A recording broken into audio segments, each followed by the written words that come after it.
پیارے دوستو، آج کے اس دلچسپ ویڈیو میں ہم آپ کے لیے لے کر آئے ہیں حضرت ابراہیم علیہ السلام کے لاڈلے بیٹے حضرت اسماعیل علیہ السلام کی قربانی کا پر اثر واقعہ۔ تو دوستو، اگر آپ پوری کہانی کو جاننا چاہتے ہیں تو ویڈیو کو آخر تک ضرور دیکھیے۔ حضرت ابراہیم علیہ السلام کی عمر اس وقت 86 سال تک پہنچ چکی تھی اور اب تک ان کو اولاد کی نعمت نصیب نہیں ہوئی تھی۔ اس وجہ سے انہوں نے اللہ تعالیٰ کے حضور رکوع اور سجود کے ساتھ یہ دعا کی، اے میرے پروردگار، مجھے ایک نیک اور فرما بردار بیٹا عطا فرما۔ ان کی یہ دعا قبول ہوئی۔ پھر اللہ تعالیٰ نے انہیں دوسری بیوی حضرت ہاجرہ رضی اللہ عنہا کے ہن ایک فرزند کے پیدا ہونے کی خوشخبری دے دی۔ حضرت سارہ رضی اللہ عنہا جو حضرت ابراہیم علیہ السلام کی پہلی ہمسفر تھی، ان کے لیے یہ پیغام کچھ شدید ثابت ہوئی۔ اس وجہ سے انہوں نے اپنے شوہر حضرت ابراہیم علیہ السلام سے گزارش کی کہ حضرت ہاجرہ رضی اللہ عنہا اور ان کے بیٹے اسماعیل علیہ السلام یہاں سے دور چلے جائیں اور میرے سامنے نہ آئے۔ حضرت ابراہیم علیہ السلام کے لیے یہ بات نہایت ہی دکھ بھرا تھی، مگر جب اللہ تعالیٰ کی طرف سے نظام الہی کا حکم آیا کہ حضرت ہاجرہ رضی اللہ عنہا اور حضرت اسماعیل علیہ السلام کو ہجرت کر کے عرب کے سنسان ریگستان میں چھوڑا جائے، تو آپ علیہ السلام انہیں لے کر اس جگہ آئے جہاں آج کعبہ معظمہ واقع ہے۔ اس وقت یہ مقام بالکل سنسان اور ویران تھا۔ حضرت ابراہیم علیہ السلام نے جب انہیں وہاں تنہا چھوڑنا چاہا، تب بی بی ہاجرہ رضی اللہ عنہا نے رک کر پوچھا، آپ ہمیں اس سنسان جگہ میں چھوڑ کر کہاں جا رہے ہیں؟ حضرت ابراہیم علیہ السلام نے کچھ نہیں کہا۔ پھر بی بی ہاجرہ نے پوچھا، کیا یہ سب میرے رب کے حکم سے ہو رہا ہے؟ حضرت ابراہیم علیہ السلام نے صرف اشارے سے جواب دیا۔ تو بی بی ہاجرہ رضی اللہ عنہا نے تسلی سے کہا، اگر یہ اللہ کا حکم ہے تو پھر وہ ہمیں اکیلا نہیں چھوڑے گا۔ حضرت ابراہیم علیہ السلام واپس مڑ گئے اور جب وہ اس مقام پر پہنچے جہاں ماں اور بیٹے ان کے نظروں سے اوجھل ہو چکے تھے، تو انہوں نے اپنے ہاتھ دعا کے لیے اٹھائے اور کہا، اے میرے پروردگار، میں اپنے اولاد کو ایسی میدان میں چھوڑا ہے جہاں ذرا سے بھی کھیتی نہیں، لیکن یہ تیری مقدس گھر کے قریب ہے۔ اے اللہ، کچھ لوگوں کے دل ان کی طرف مائل کر دے اور انہیں اپنے کرم سے روزی عطا فرما تاکہ یہ تیرا شکر ادا کرے۔ بی بی ہاجرہ رضی اللہ عنہا نے چند دن تک مشکیزہ کا پانی پی کر گزارا کرتی رہی اور حضرت اسماعیل علیہ السلام کو اپنا دودھ پلاتی رہی، مگر جب سب کچھ ختم ہو گیا تو وہ گھبرا گئی، کیونکہ نہ وہ خود کچھ کھانے کی قابل رہی اور نہ ہی دودھ آ رہا تھا۔ اس وجہ سے بچے نے بھوک اور پیاس سے زور زور سے رونا شروع کر دیا۔ بچے کی بے چینی دیکھ کر بی بی ہاجرہ رضی اللہ عنہا نے پانی کی تلاش میں دوڑ لگائی۔ پہلے وہ صفا پہاڑ کی طرف گئی کہ شاید کوئی مسافر یا پانی مل جائے، لیکن وہاں کچھ نظر نہیں آیا۔ پھر وہ واپس وادی میں آئی اور دوسری طرف مروہ پہاڑ پر چڑھی۔ اسی طرح انہوں نے صفا اور مروہ کے 7 چکر لگائے۔ ان کی یہ ممتا اور امید اللہ تعالیٰ کے نزدیک اتنی پسند آئی کہ ہر حج یا عمرہ کرنے والے مسلمان پر یہ سنت لازم قرار دی گئی کہ وہ بھی انہی پہاڑی کے درمیان سائی کرے۔ جب بی بی ہاجرہ رضی اللہ عنہا 7 چکر لگا کر واپس اپنے بچے کے پاس آئی تو دیکھا کہ حضرت اسماعیل علیہ السلام جہاں روتے ہوئے ایڑیاں گھس رہے تھے وہاں سے پانی کا چشمہ پھوٹ نکلا۔ یہ وہی پانی کا چشمہ ہے جسے ہم آب زمزم کے نام سے جانتے ہیں۔ ہزاروں سال سے یہ پانی لگاتار چل رہا ہے اور اس میں اللہ تعالیٰ نے ہر قسم کی شفا رکھی ہے۔ حضرت حاجرہ رضی اللہ عنہا نے یہ عظیم معجزہ دیکھا تو ان کی آنکھیں آنسوؤں سے بھر گئی اور انہوں نے دل سے اللہ تعالیٰ کا شکر ادا کیا۔ پھر انہوں نے اپنے بچے کو پانی پلایا اور خود بھی اس پانی سے فائدہ اٹھایا۔ اسی وقت اللہ تعالیٰ نے ایک فرشتہ بھیجا اور اس فرشتے نے انہیں تسلی دی، اے حاجرہ نہ گھبراؤ اور نہ ہی اداس ہو، کیونکہ اللہ تعالیٰ تمہیں اور اس بچے کو ہرگز ضائع نہیں کرے گا۔ کچھ وقت کے بعد بنو جرہم نام کے ایک قبیلہ جو پانی کی بھرمار دیکھ کر وہاں آیا اور حضرت حاجرہ رضی اللہ عنہا کی رضامندی سے اس جگہ بس گیا۔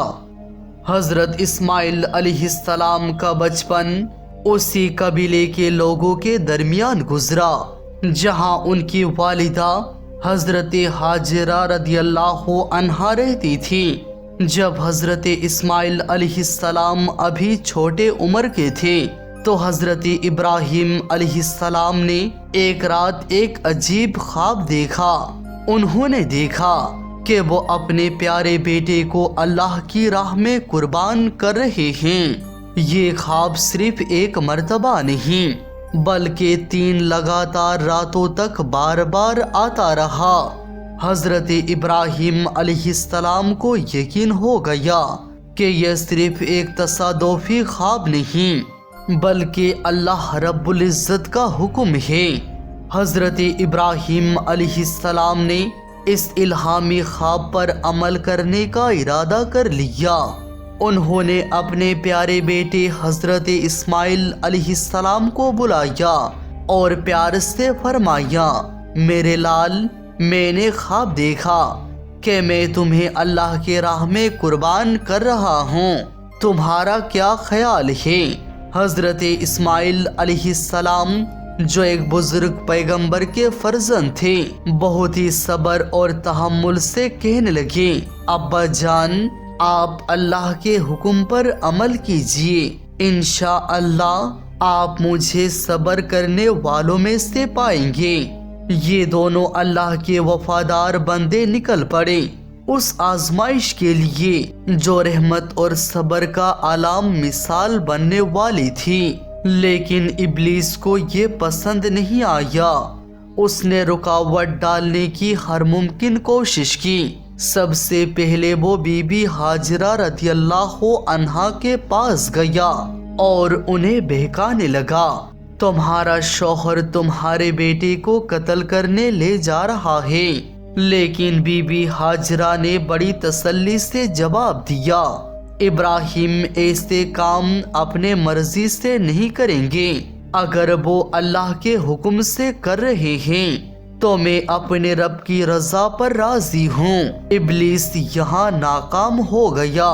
پھر اس نے حضرت ابراہیم علیہ السلام کو بہکانے کی کوشش کی، ان کے دل میں والد کی محبت جگائی۔ ابراہیم، تمہارا یہ بیٹا تمہاری آخری نشانی ہے، تم بزرگ ہو چکے ہو، کیا تم اس سے الگ کرنے جا رہے ہو؟ ابلیس نے آخری کوشش کی۔ اس بار اس نے حضرت اسماعیل علیہ السلام کو بہکانے کی کوشش کی، لیکن اسماعیل علیہ السلام نے ہمت کے ساتھ جواب دیا، مجھے اپنے رب کی رضا پر پورا بھروسہ ہے، میرا رب میرے والد کو خواب میں جو حکم دے رہا ہے، انبیاء کے خواب جھوٹے نہیں ہوتے۔ روایت کے مطابق ابلیس نے 3 مرتبہ قربانی کی جگہ جانے کے راستے میں رکاوٹ پیدا کرنے کی کوشش کی، لیکن ہر بار حضرت ابراہیم اور حضرت اسماعیل علیہ السلام نے اس پر کنکریاں پھینکی اور اس سے شکست دی۔ آج بھی ہر سال حج میں جو رمی کی سنت ادا کی جاتی ہے وہ اسی واقعے کی یاد ہے۔ آخر کار وہ وقت آیا جب دونوں اللہ تعالیٰ کے بندے قربانی کے مقام پر پہنچ گئے۔ وہ منظر اس وقت کی کائنات کے لیے بے مثال تھا۔ آسمان و زمین خاموش، ملکوتی مخلوق حیران میں، اور ایک باپ اپنے لال کو رب کی رضا میں قربان کرنے چلا ہے۔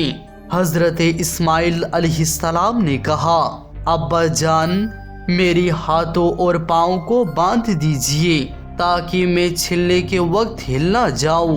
مجھے منہ کے بل زمین پر لیٹا دیجئے تاکہ آپ میرے صورت دیکھ کر پگھل نہ جائیں، اور اپنی آنکھوں پر پٹی باندھ لیجئے تاکہ آپ کے دل میں کانپ نہ اٹھے، اور میری ماں کے لیے میرا کرتا لے جائے جس سے وہ تسلی پائے۔ حضرت ابراہیم علیہ السلام نے ہر بات پر عمل کیا، اپنے لال کا ماتھا چوما، اس کے پاؤں باندھے اور اسے زمین پر منہ کے بل لیٹا دیا۔ پھر چھری اٹھائی اور چلائی، مگر چھری نے کام نہیں کیا۔ وہ چھری جو پتھر کاٹ سکتی تھی آج ایک نرم گردن کو کاٹ نہیں رہی تھی۔ اللہ کو کچھ اور ہی منظور تھا۔ حضرت ابراہیم علیہ السلام حیران ہو کر چھری سے کہنے لگے، اے چھری، تو کام کیوں نہیں کرتی؟ یہ تو میرا پیارا اسماعیل ہے، اس کی گردن اتنی نازک ہے۔ آسمان پر فرشتے یہ منظر دیکھ رہے تھے۔ ایک انسان اپنے رب کے محبت میں کتنی درجے تک جا سکتا ہے؟ تب اللہ تعالیٰ نے حضرت جبریل علیہ السلام کو فرمایا، جبریل، جنت سے ایک مینڈا لے کر جاؤ، میرا خلیل پیچھے نہیں ہٹے گا، اس قربانی کو پورا کرو۔ حضرت جبریل علیہ السلام سے جنت سے ایک مینڈا لے کر آئی اور حضرت اسماعیل علیہ السلام کو چھری کے نیچے سے ہٹا دیا۔ مینڈا ان کی جگہ رکھ دیا گیا۔ اب چھری کو اجازت مل گئی اور اس نے کام کیا۔ حضرت ابراہیم علیہ السلام کے ہاتھوں پر گرم خون آیا اور ان کی زبان سے نکلا، اللہ اکبر، یا اللہ تیرا شکر ہے۔ لیکن جب آنکھوں سے پٹی ہٹائی تو دیکھا کہ اسماعیل علیہ السلام تو ٹھیک ٹھاک ایک طرف کھڑے ہیں، ان کی قربانی قبول ہو چکی تھی۔ حضرت ابراہیم علیہ السلام کی اطاعت اور حضرت اسماعیل علیہ السلام کی فرما برداری اللہ تعالیٰ کی بارگاہ میں قبول ہوئی۔ اللہ سبحانہ و تعالیٰ نے اسماعیل علیہ السلام کو محفوظ رکھا اور ان کی جگہ جنت سے آیا ہوا مینڈا قربان ہوا۔ اسی واقعے کا ذکر قرآن میں کچھ اس طرح سے آیا ہے، اور ہم نے ان کو پکارا، اے ابراہیم، تم نے اپنی خواب سچ کر دکھایا، ہم نیک لوگوں کو اسی طرح بدلہ دیتے ہیں۔ سبحان اللہ۔